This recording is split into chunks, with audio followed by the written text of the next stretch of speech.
నమస్తే, welcome to DTV. ఈరోజు మనతో ఉన్నారు ప్రముఖ జ్యోతిష వాస్తు పండితులు డాక్టర్ గుండెపూడి శివసుధీర్ శర్మ గారు. గురుగారు నమస్కారం. శ్రీమాత్రే నమః, శ్రీ గురుభ్యో నమః. గురుగారు, అంటే ఇప్పుడు విశ్వసునామ సంవత్సరంలో ఏ రాశుల వరకు బాగుంటుంది, ఏ రాశులు నష్టాల్లో వెళ్ళిపోతారు? ద్వాదశ రాశులు, మేషరాశి నుంచి మీన రాశి వరకు.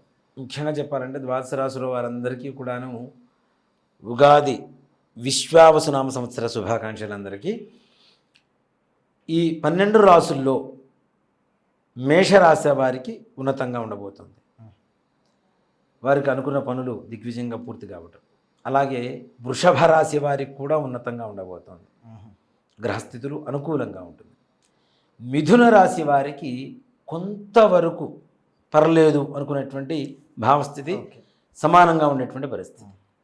కర్కాటక రాశి వారికి కొన్ని సమయాల్లో చిన్న కష్టాలు వస్తాయి, కానీ మిగిలిన ఈ సంవత్సరం అంతా కూడా విశేషమైనటువంటి యోగదాయకంగా చెప్పుకోవచ్చు.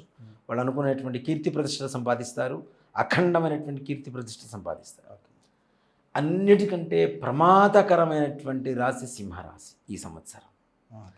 సింహరాశిలో ముఖ్యంగా అష్టమ స్థానంలో శని కొంతకాలం ఉంటాడు. అష్టమ స్థానంలో శని ఎప్పుడు ఉంటున్నాడు? రాహుతో కలిసి ఉంటున్నాడు. 3 గ్రహాలు కలిసి ఉంటున్నాయి. షష్టగ్రహ కూటమి, పంచగ్రహ కూటమి, అనేక రకాలైనటువంటి గ్రహ కూటమి. సింహరాశి వారికి అంటే మంత్లీ గ్రహాలు చేంజ్ అవుతాయి సార్ వాళ్ళకి?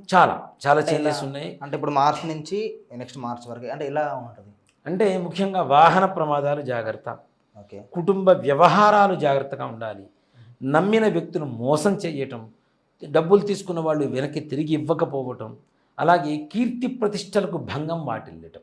ముఖ్యంగా నమ్మిన వ్యక్తులు మోసం చేస్తూ ఉంటారు, పక్కనే ఉంటారు. మన విషయాలు మొత్తం తెలిసిన తర్వాత పక్క వాళ్ళకి వీళ్ళ గురించి చెప్పడం, వాళ్ళు ఊరు మొత్తం స్ప్రెడ్ చేయడం, దాని ద్వారా ఎక్కువగా నష్టం వాటిల్లడం అనేది సింహరాశి వారికి చాలా జాగ్రత్తగా ఉండవలసినటువంటి రాసుల్లో 12 రాసుల్లో సింహరాశి అనేటువంటిది మొట్టమొదటిగా చెప్పుకోవచ్చు. అంటే మొత్తం ఈ సంవత్సరం మొత్తం అలా ఉందంటారు, జాగ్రత్తగా ఉండవలసింది. ఎందుకంటే శని 2.5 సంవత్సరాలు ఉంటాడు అష్టమ స్థానంలో. అందులో రాహుతో కొంతకాలం కలిసి ఉంటున్నాడు. కొన్ని గ్రహాలు కలుస్తున్నాయి, 3 గ్రహాలు కలుస్తున్నాయి, 5 గ్రహాలు కలుస్తున్నాయి. ఇన్ని గ్రహాల కలయిక అష్టమ స్థానంలో కలగడం అనేది కొంచెం ప్రమాదకరంగా మారబోతుంది. కాబట్టి తగిన జాగ్రత్తలు తీసుకోవాల్సినటువంటి పరిస్థితి మార్చి 29వ తారీఖు నుంచే ప్రారంభమవుతుంది. అంటే ఉగాది ముందు రోజు నుంచి ప్రారంభమవుతుంది.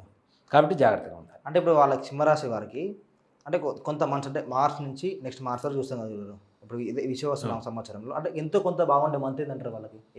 ఏ నెల అయితే బాగుంటుంది వాళ్ళకి? ఇక్కడ అంటే కొంచెం ఉంటుంది కదా, అంటే ఎంత నెగిటివ్ ఉన్నా ఎంత పాజిటివ్ ఉన్నా కొంచెం ఈక్వాలిటీకి వస్తుంది కదా. మొదటి 4 నెలలు పర్లేదు, మిగిలిన 8 నెలలు కష్టాలే. అంటే ఏప్రిల్, మే, జూన్, జూలై పర్వాలేదు.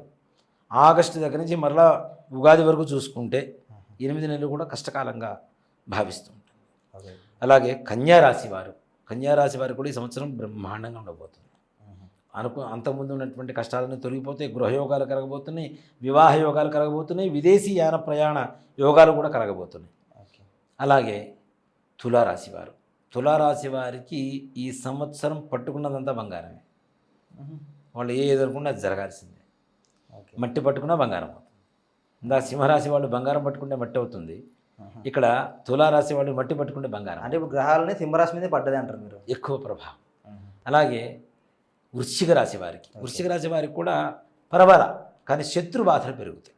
ముఖ్యంగా శత్రువులు స్వకులంలో, వాళ్ళ సొంత కులంలో ఉండేటువంటి వ్యక్తులు శత్రువులుగా మారుతూ ఉంటారు. కుటుంబ పరిస్థితి కూడా కొంతవరకు దిగజారుతూ ఉంటుంది. భార్యాభర్తల మధ్య ఎడబాటు, అంటే కొంచెం దూరంగా ఉండడం, కుటుంబ సమస్యలు, అనేక రకాలైనటువంటి సమస్యలు వస్తూ ఉంటాయి. ఇక ధనస్సు రాశి వారికి వాహన ప్రమాదాలు పొంచి ఉంటాయి తప్పనిసరిగా. ఎందుకంటే అర్ధాష్టమ స్థానంలో శని వస్తున్నాడు, రాహు ఉంటున్నాడు, మరలా రాహు తృతీయంలోకి వస్తున్నాడు. కాబట్టి ఈ రకమైనటువంటి సమస్యలు చూసుకుంటే మిగిలిన వ్యవహారాల రీత్యా అంతా బాగున్నా వాహన ప్రమాదాల రీత్యా మాత్రం కొంచెం జాగ్రత్తగా ఉండాలి.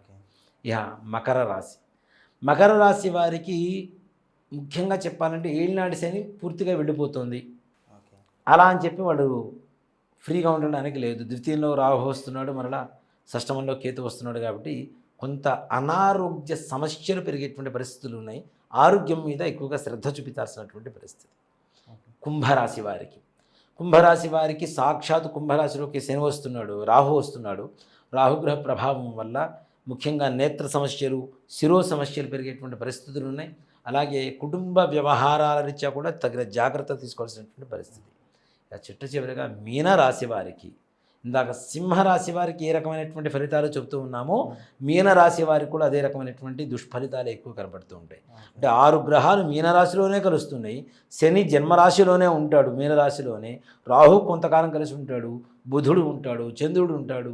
ఇలా అంటే 6 గ్రహాల కలయిక, 5 గ్రహాల కలయిక, 3 గ్రహాల కలయిక మీనరాశిలోనే ఎక్కువగా జరుగుతున్నాయి. కాబట్టి ఓకే. ఈ మీనరాశి వాళ్ళు అన్ని విషయాలలో జాగ్రత్తగా ఉండాల్సిన అంటే సేమ్ అంటే సింహరాశి వారికి మొదటి 4 నెలలు కొంచెం న్యాయంగా ఉంటుంది, మిగతా నెలలు కొంచెం కష్టంగా. వీరికి మొదటి 4 నెలలు బాగుంటుంది, చివరి 4 నెలలు పర్లేదనిపిస్తుంది, మధ్యలో 4 నెలలు మాత్రం ఘోరమైనటువంటి అపజయాలు, అలాగే అవమానాలు, ఆర్థిక నష్టాలు, రుణబాధలు, శత్రుబాధలు, కుటుంబ వ్యవహారాలు, ఉద్యోగం సమస్యలు, వృత్తి వ్యాపార సమస్యలు, ఇవన్నీ కూడా అనేక రకాలైనటువంటి సమస్యలు ఎక్కువగా వచ్చేటువంటి పరిస్థితులు కనపడుతూ ఉన్నాయి మీనరాశి వారికి ఈ సంవత్సరం అంతా కూడా. విశ్వనామ సంవత్సరంలో ఏ రాశుల వరకు ఎలా ఉండబోతుందో చాలా క్లియర్గా తెలియదు గురుగారు. ధన్యవాదాలు. శ్రీమాత్రే నమః. శ్రీ గురుభ్యో నమః.